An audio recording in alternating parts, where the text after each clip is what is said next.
Sometimes you open your eyes and reality feels like a dream.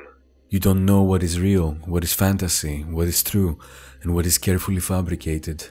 We're voyagers commanding an impressive but unstable armada that sails towards the unknown. An unknown that is quite inviting, but also quite unpredictable.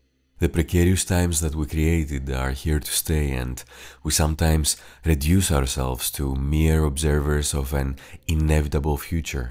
During such times, the collective shadow grows bigger and it exposes us to our own fragility. Nietzsche famously wrote, "God is dead, God remains dead, and we have killed him.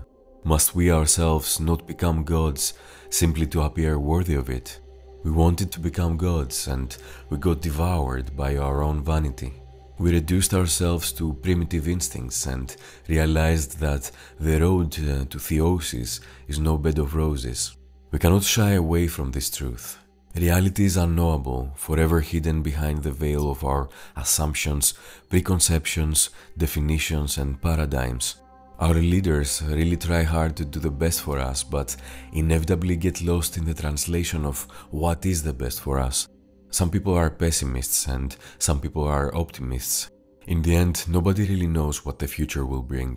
We are surrounded by so many promises and so much hot air that we are tired to even think about all this.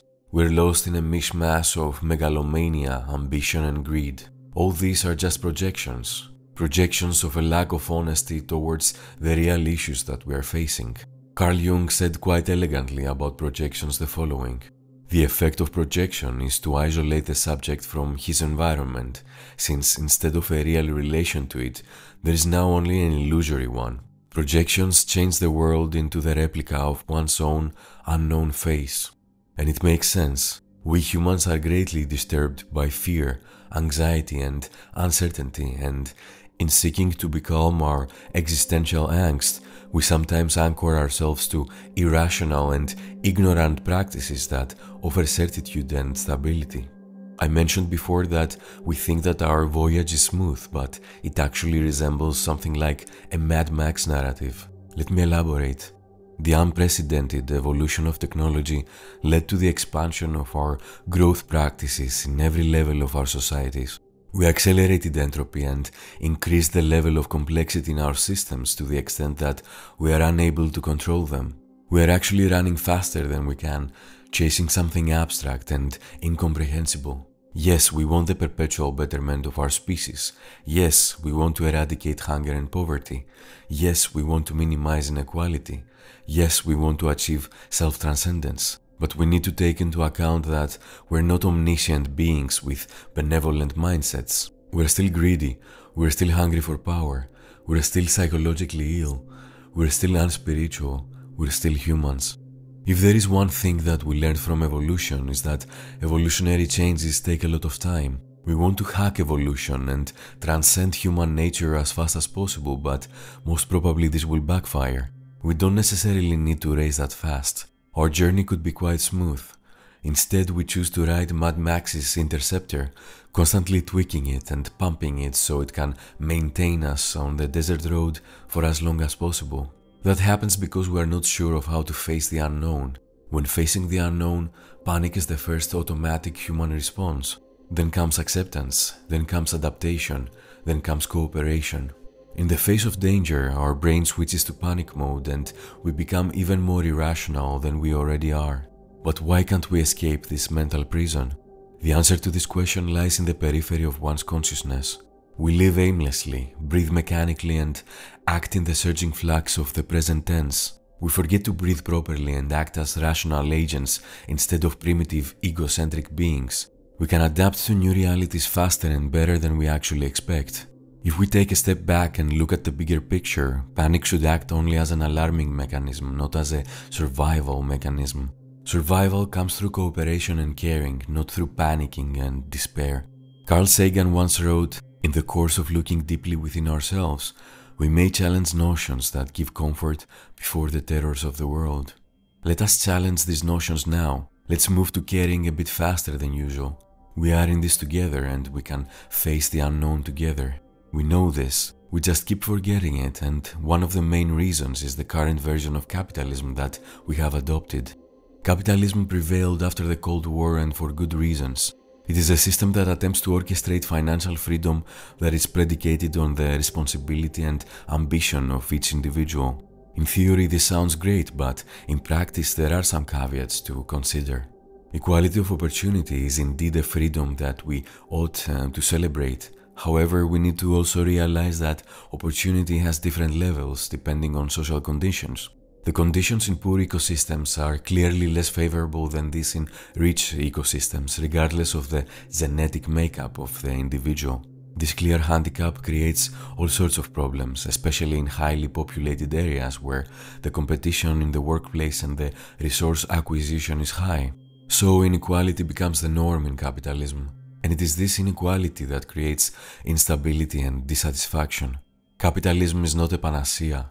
It is a system inspired by our own nature, and this is the sad part of the equation. We think that capitalism is the best system because we refuse to accept that our nature could be flawed. We all exist in this bubble of egocentrism where we think that we are so special and disregard that our lack of humility and empathy might be the source of the calamities we experience.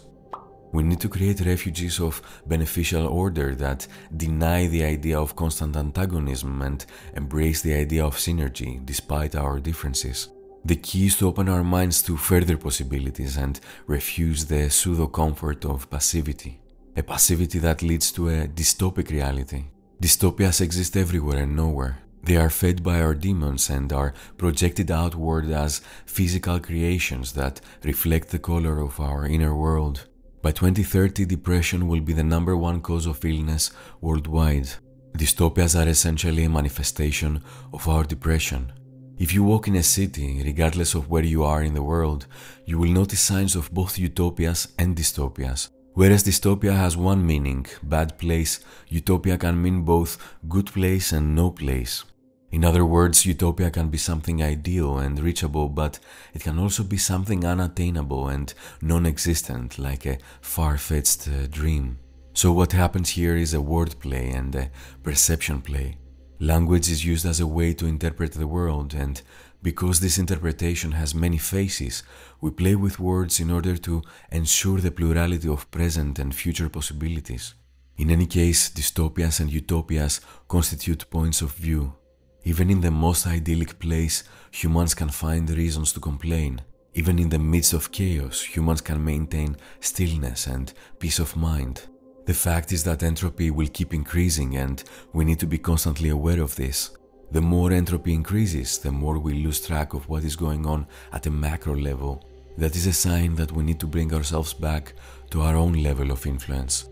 When we operate in our own level of influence, we can overcome most of our fears. Even the fear of death.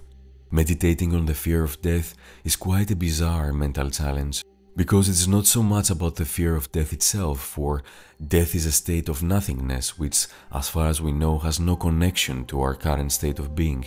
It is more about fear of the unknown, which is a perpetual condition throughout life. And it is this perpetuity that creates states like existential angst and general anxiety disorders. Anxiety is disturbing because it is free-floating. It is not like fear. Fear is quite specific. Specificity can be tackled because we narrow our focus to something that is within our scope of understanding. Anxiety emerges from the unquenchable thirst that is individuated human life, along with the unremitting oscillation between pain and boredom. Memento mori is inescapable, but it can also lead to the emancipation of the spirit. Slow the mind down because the fear is about projections of future events. Narrow your perception to a singular point of focus that is now.